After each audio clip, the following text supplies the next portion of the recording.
السلام عليكم ورحمة الله. ما زلنا في بيت الرحال، بس لفت انتباهي في المعرض شيء جميل جدا. مخترعين يمنيين اخترعوا حاجات حلوة جدا، أتمنى تشوفوها. يعني اختراعات اليمنيين.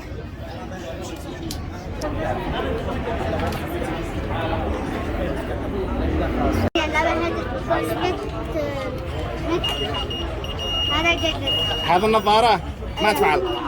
لا بحاجة ببعد النت، هذا جلس حق العميان. إذا يعني على بعد 100 حساس في النظار أيوة للمكفوفين، إنه أول ما يوصل له مكان يجرس إنه قد عصتم، صح؟ يا سلام. وهذا فعلتها أنت؟ هذا أيوة هذا أنا. ورقمك 100؟ أيوة. أيوة صوتوا له. ما شاء الله.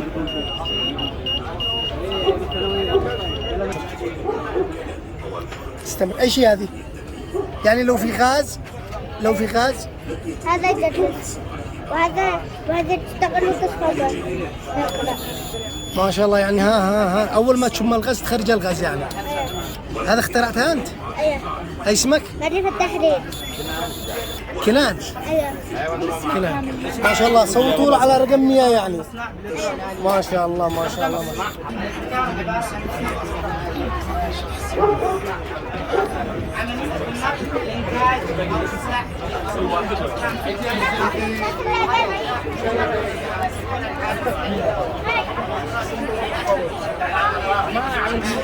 ايش شكلها؟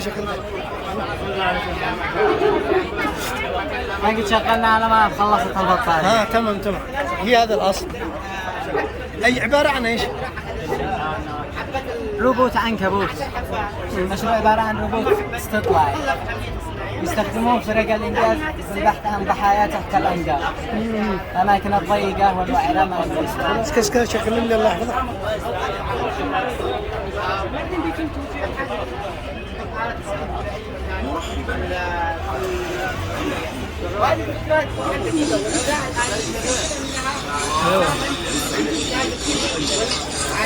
هذا تبعكم الاختراع؟ ايه. جامعة ايش؟ هذا بنبرمجه على الطوارئ.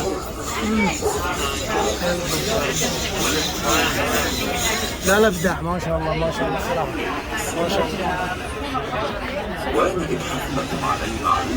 باقي معنا المخترع هذا. اي اسمك يا صاحبي؟ عبد الرحمن حدا. رقمك 25، انتم رقمكم 16. يصوتوا لكم صح؟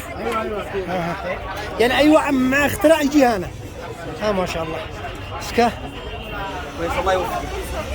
ما شاء الله. هذا من اختراعك صح؟ تبع جامعة ولا تبع شيء؟ تبع معهد. معهد بغداد. ما شاء الله.